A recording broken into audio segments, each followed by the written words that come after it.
Bonjour à tous, bienvenue sur SVM6. Donc comme je l'ai indiqué dans le précédent tuto, je vais vous donner la liste de mes favoris pour ceux qui suivent la chaîne et donc qui modélisent avec moi. Donc là je suis sur la version 2.83 de Blender, mais bon, tout ce que je vais faire c'est valable pour la 80, 81, 82 et 83.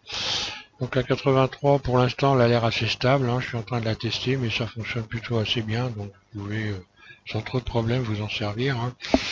Ça fonctionne. Donc pour ma liste, alors je fais, voilà, je vais cliquer ici, je vais ramener mon curseur au centre, voilà, curseur vers origine. Et donc, lorsque, donc la liste des menus, des favoris, c'est donc tous les éléments, les outils que vous allez sélectionner, que vous allez rajouter dans une liste que vous allez créer. Donc moi, ma liste, évidemment, je vais m'en servir, et je vais m'en servir dans les tutos aussi. Donc pour ceux qui suivent, ça va être intéressant de voir. D'abord, je vais vous expliquer pourquoi j'ai choisi certains outils. Donc de toute évidence, ce sont des outils qui vont servir fréquemment. Et donc ça va éviter d'aller dans les listes comme ceci, d'aller rechercher des outils, alors qu'il y en a plein partout. Là, vous allez avoir des outils qui sont d'utilité, je veux dire, fréquente, dans une liste unique, et ça va vous simplifier la vie. Donc vous pourrez soit vous créer votre propre liste suivant ce que vous faites, et puis éventuellement tenir compte de la mienne, puisque la mienne, c'est quand même un petit peu d'expérience, hein. Donc il y a des outils quand même qui ne sont pas forcément très faciles à trouver, et qui sont donc utilisés assez fréquemment. Voilà. Alors c'est parti. Donc dans le mode objet ici, déjà, je vais rajouter déjà quand même un élément, un cube comme ça, voilà. Ça, on va voir un peu. Donc la liste des favoris, on l'obtient quand on a créé cette liste et que l'on clique sur la lettre Q. Donc moi dans le mode, donc vous avez deux possibilités. Une liste que vous allez créer pour le mode objet ici, et une liste que vous allez créer dans le mode Edit. Donc ça fait deux listes en quelque sorte, ce qui est évident puisque les outils dont on se sert dans le mode objet et dans le mode Edit ne sont pas les mêmes. Enfin pas toujours. Donc lorsque je clique sur le Q ici, on voit que j'ai choisi déjà ici de rajouter la caméra. Donc pour rajouter la caméra, là je vais déjà commencer par la supprimer pour qu'on puisse voir. Là. Oui, il y a déjà, je vais la supprimer en allant pour ajouter caméra. Et je la supprime de ma liste. Là je vais la rajouter, elle ne doit plus y être. Non, elle n'y est plus, voilà. Donc je vais la rajouter dans ma liste, on voit que j'ai plus la caméra. J'ai par contre aligné la caméra active avec la sélection. Alors, je vais ici, ajouter. Je fais un clic droit et je vois Add to Quick Favorite. Donc voilà, un clic gauche dessus pour donc sélectionner. Et après, lorsque je clique sur la lettre Q, je me retrouve avec ici directement la possibilité d'ajouter une caméra. J'ajoute la caméra. Voilà. Donc là, il y a une caméra. Elle est là. Cette caméra, je vais l'aligner. Alors, je vais la resélectionner. Je vais l'aligner avec la sélection. Donc, je sélectionne mon cube. Puis, j'ai choisi d'ajouter ici aligner la caméra active avec sélection. Donc, un clic gauche, on voit que la caméra est venue se positionner là. Quand je clique sur le 0, on voit que mon cube est aligné dans la vue de la caméra. Donc, pour avoir ça, il faut aller dans Vue. Ensuite, on va dans Aligner la vue. Et vous choisissez de rajouter dans votre menu Aligner la caméra active avec sélection. Voilà. Donc là, je vais la supprimer, elle ne me sert à rien. X supprimer, voilà. Ensuite, dans cette liste, moi j'ai rajouté ombrage lissé, courbe à partir de mèches. C'est-à-dire je vais pouvoir transformer directement les mèches en courbes et les courbes en mèches. Donc je m'explique, pour ceux qui ne savent pas, je vais rajouter ici une courbe de Bézier, voilà, un cercle, ou non, plutôt un cercle, je supprime. Je vais rajouter donc un cercle de Bézier, là, voilà. Pas possible ça. Ajouter un cercle de Bézier. Voilà. J'ajoute un cercle de Bézier. Quand je vais en mode Edit, voilà, j'ai un cercle de Bézier. Donc ce sont des courbes. Ça, je peux le transformer en mèche. Donc voilà, lorsque je suis en mode objet, que je clique sur le cube, Si je transforme ça en mèche, je clique sur mèche, ici mèche, voilà. Quand je retourne dans le mode edit, ben, j'ai bel et bien un mèche, un cercle avec des vertices. Si je clique sur le cube et que je choisis de transformer le mèche en courbe, je clique sur courbe et là que je retourne, eh bien je me retrouve avec des courbes de Bézier. Alors ça peut être intéressant pour créer des chemins facilement, sans trop se casser les pieds avec les poignées des courbes de Bézier qui des fois peuvent créer des complications pour ceux qui n'ont pas l'habitude. Donc, peu importe. Voilà, donc moi dans ma liste ça, j'ai ça. J'ai ombrage lissé aussi et ombrage plat, donc ça aussi, je vous invite à aller mettre ça parce que c'est des éléments dont on se sert très souvent. Donc on va les trouver ici dans Objet, un clic droit sur lissé et vous ajoutez, et un clic droit sur plat. Voilà. Ça c'est ce qu'on se sert, dont on se sert beaucoup dans le mode objet. Ensuite je vais aller dans le mode edit, donc je vais changer mon objet, je vais rajouter un cube, je vais revenir à la bonne vieille version avec le cube.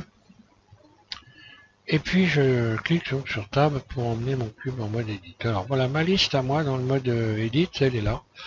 Donc j'ai choisi subdiviser, cisailler. Donc cisailler, ce qui permet de faire des coupes à 45 degrés par exemple sur un tuyau. Bisecter, ce qui permet de découper un objet dans tous les sens, n'importe comment. Comme si vous preniez, on va dire, une épée et que vous tranchez dans l'objet, c'est exactement ça. Ensuite ombrage lissé, bon bah ombrage lissé, c'est la même chose que ce qu'il y a dans le mode objet. Solidifier les faces, donc ça permet de créer des épaisseurs. Excusez-moi. Ensuite on a ici by distance qui permet de retirer les doublons. Ça permet de retirer les doublons. Relier les boucles, ce qui va permettre de, par exemple ici, si je sélectionne une face, que je la duplique ici, voilà, je sélectionne les deux faces ici, je clique sur la lettre Q et je vais faire relier les boucles, voilà, donc je vais fermer, j'ai relié les boucles, et lorsqu'on va donc à l'intérieur, il n'y a pas de face interne. Voilà. Ça c'est très très pratique, ça j'ai découvert ça avec Didier qui lui aussi fait des tutos, Didier Nebreda, hein, de la chaîne Blender DN33. Pour ceux qui ne connaissent pas. Alors, je continue. Ensuite, donc j'ai rajouté solidifier, j'ai rajouté relier les boucles, ça je l'ai dit. Ça c'est pour retirer les doublons, hein. Ça je l'ai dit aussi, j'espère, oui. Enfin, on va faire le truc, on va faire le tour. Hein. Pour retirer les doublons, ça on trouve ça quand on fait Alt M. Alt M, ici vous avez donc tous les éléments pour fusionner. Et ça se trouve ici by distance, c'est pour retirer les doublons.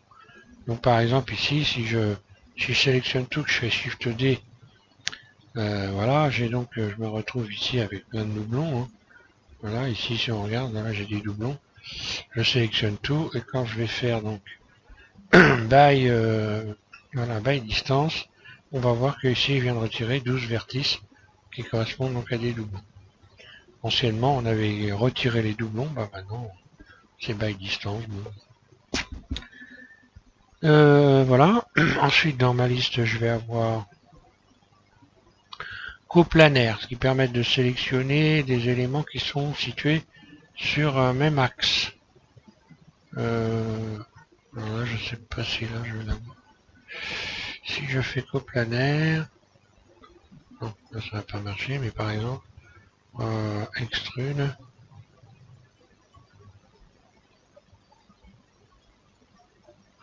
Voilà, donc par exemple ici, imaginons que j'ai beaucoup de faces. Hein, je vais même carrément faire ça. Extrude, voilà. Hop. En simplement en sélectionnant une face, lorsque je vais faire coplanaire, voilà, je sélectionne tout comme ça. Donc c'est un outil qui est très pratique. Hein. Voilà. Comme ça, je sélectionne tout un tas de faces qui sont donc dans le même axe. Ensuite, je vais avoir dans ma liste Loop Tool, donc le Loop Tool, hein, avec le Bridge, le cercle, la courbe, etc. Hein, voilà, courbe. Bon, bah ça, c'est un outil qui est incontournable. Hein. Régler les espaces, arrondir les courbes, hein, etc. Et puis ici, donc un dernier, le petit dernier ici, donc origine. Alors celui-là, c'est super bien. Celui-là, on le retrouve quand on a modifié le menu lorsqu'on clique sur la barre d'espace et que l'on est allé sélectionner dans les addons dynamique contexte menu. Je dis bien dans les addons parce que ici c'est la France, hein, c'est pas l'Amérique. Donc pour ceux qui sont pas contents avec la prononciation, ici c'est addon chez moi. Hein. C'est le coup de gueule parce que j'entends, paraît-il qu'il y en a un qui reproche à Didier de dire addon au lieu de dire addon. On s'en fout, hein, franchement, c'est n'importe quoi. Donc, du moment qu'on sait de quoi on parle, donc dans les addons, n'est-ce pas, vous avez la possibilité d'aller chercher le menu contexte menu, je disais, qui s'appelle, voilà, le dynamique. Voilà, donc vous allez dans les addons, puis ensuite vous allez dans préférences, voilà, donc là, vous allez donc cliquer sur lorsque vous allez ici, normalement, vous cliquez sur, dans les addons, pardon. Voilà. Vous cliquez sur addon ici, voilà. Et ici, vous cliquez sur contexte, menu dynamique, voilà, interface, dynamique, contexte, menu. Et vous cochez cette case-là, voilà. Et là, dans ce menu-là, vous allez trouver, lorsque vous cliquez sur la barre espace, ici, vous allez trouver dans Snaps to Origin to Selected VFE là, ça va vous permettre de déterminer directement un nouvel axe de rotation. Par exemple, je sélectionne ce vertice là, puis je vais dans mon menu et je vais cliquer sur origine. Là. À partir de là, l'origine de mon objet se situe au point que j'ai déterminé. Si je fais RZ, ben ça va tourner à partir de là. Je reviens dans le mode edit. Si je détermine que ce vertice là c'est l'origine de mon objet, lorsque je vais en mode edit, je fais une rotation RZ. Voilà, donc ça permet tout de suite de modifier les origines très rapidement. Donc ça c'est un outil extrêmement intéressant, je trouve. Ensuite, voilà, j'ai fait le tour. Après, ben voilà, après de chacun de voir de voir ce qu'il veut faire exactement. Pour moi, je pense que déjà là, j'ai déjà une bonne liste d'outils. Alors c'est pareil, attention à pas en mettre deux, parce que sinon finalement ça reviendrait à avoir des listes aussi importantes que celles qu'on voit ici, et donc ça reviendrait à fouiner, à être obligé de fouiner aussi. Hein. Après on peut en rajouter quelques autres, peut-être que je remettrai dans la liste au fur et à mesure, peut-être de mes démonstrations, mais pour l'instant je vais m'en tenir à ces quelques éléments qui sont à mon avis incontournables pour avoir un confort de modélisation optimal, enfin plus ou moins on va dire, voilà. Donc, je vous remercie de suivre SBM6 et puis voilà, en espérant tout ça, vous allez vous en servir et que ça va vous aider à modéliser plus facilement. Voilà, merci.